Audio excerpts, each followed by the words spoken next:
Does it feel not having some of the older guys in the room with you and you kind of being the only senior guy in the room this morning? It's for sure different. Just different environment, but those guys have a whole bunch of energy, so it's still fun regardless. How much of a leadership kind of mentorship role have you taken, especially with Rome and Jalen and Sawyer being the freshmen from last year? I feel like I have to take a big role. Just teaching them a little stuff about like defenses. They're smart guys, so they understand the offense, but just how to adjust the routes off of defenses and how to understand coverages and blitzes and whatnot.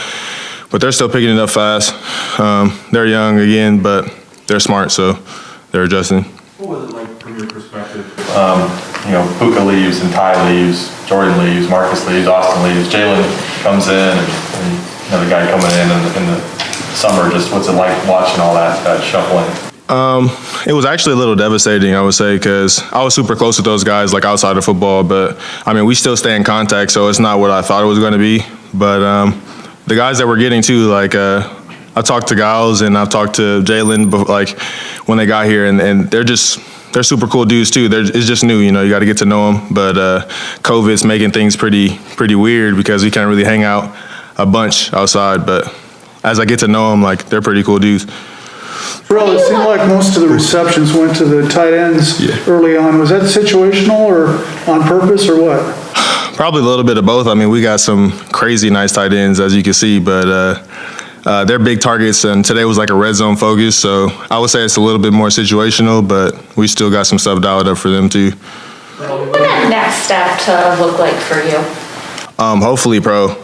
That's what I'm looking like. That's what I'm looking forward to, at least, and I mean, just trying to grind every day, but not trying to look too far ahead, trying to do what I could do every day to get better before I can get to that step, because I feel like if you look too far ahead, you start losing enjoyment of where you're at.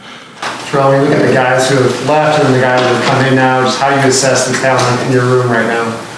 I mean, we're all pretty talented. I mean, I've seen us all have some crazy catches, but, the receiver position is pretty crazy. Like, balls are going to be different every time. You just got to know how to adjust. Like something can come off your fingertips, but it's all about consistency, I would say. Like even last year, we had some really dynamic players, but we still left a lot of plays on the field.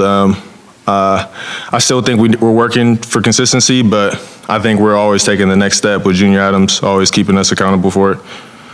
So what was your reaction when Coach Lake told you guys that you were going to be playing in front of fans? What'd you say? Playing in front of fans. Oh, man. Last year, the games were so weird. We were making big plays, and I'm hearing dudes on the sideline call my name and clapping. It was super weird. But just a little amount of guys we have now in the stands, it brings a whole different juice, having a big play and having them like cheer for us. I think it makes us all play better, and that's all we need, really.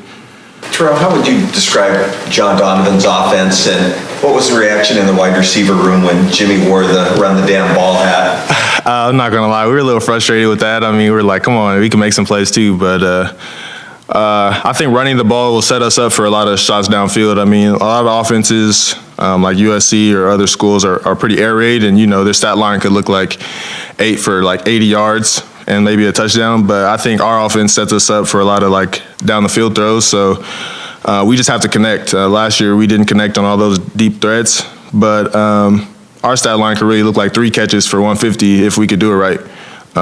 It just all comes down to executing on those shot plays that we take. Elijah Molden mentioned that juniors kind of basically deconstructed the position for you guys to break it down. Can you just elaborate on how he's kind of gone about doing that? Yeah, so he's just a super cool dude. The fact that he was able to actually play the wide receiver position, he's really personable in that way where he understands that you can't do the same thing every time. Guys aren't going to fall for that, but his connects are probably what set him apart from a lot of other guys like Kendrick Bourne, Cooper Kupp, all these guys. He'll have us talk to them, and they'll give us more insight about like little stuff like routes and releases and how to set a DB up, the best guys they win against, eating, staying positive, like understanding how to adjust off of certain things. So I think his connections are what make him really special because he gets knowledge from everybody, not just players, but also coaches, because he's been all over the place too. Hey, Terrell, the freshman Sawyer was the one guy who didn't play last year because he was still kind of rehabbing and whatnot. But he seemed to emerge this spring. What have you liked about his game so far?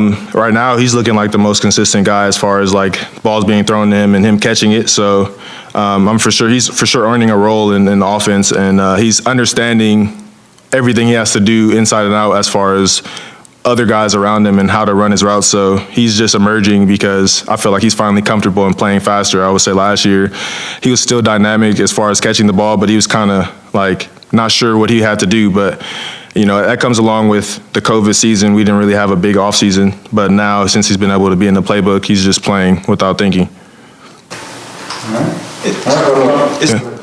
Gets the ball from a left-handed quarterback like Sam. Is there any difference at all? I'm gonna be honest. I'll say actually at a camp I threw a Tua, and it was a really crazy thing because I didn't understand, but it rotates differently in the air. So like on over the shoulder balls, it'll rotate. If you're on the left side, it'll go this way instead of like fading back inside. But it's something you just got to get used to. I mean, playing catch right in front of them, you'll notice it, but in the game or like in the practice situation, you don't really notice it too much. Thanks. We got Tom Drew coming. He's back there. We'll have Kyle Gordon. Thank you, guys. Thank you, Terrell.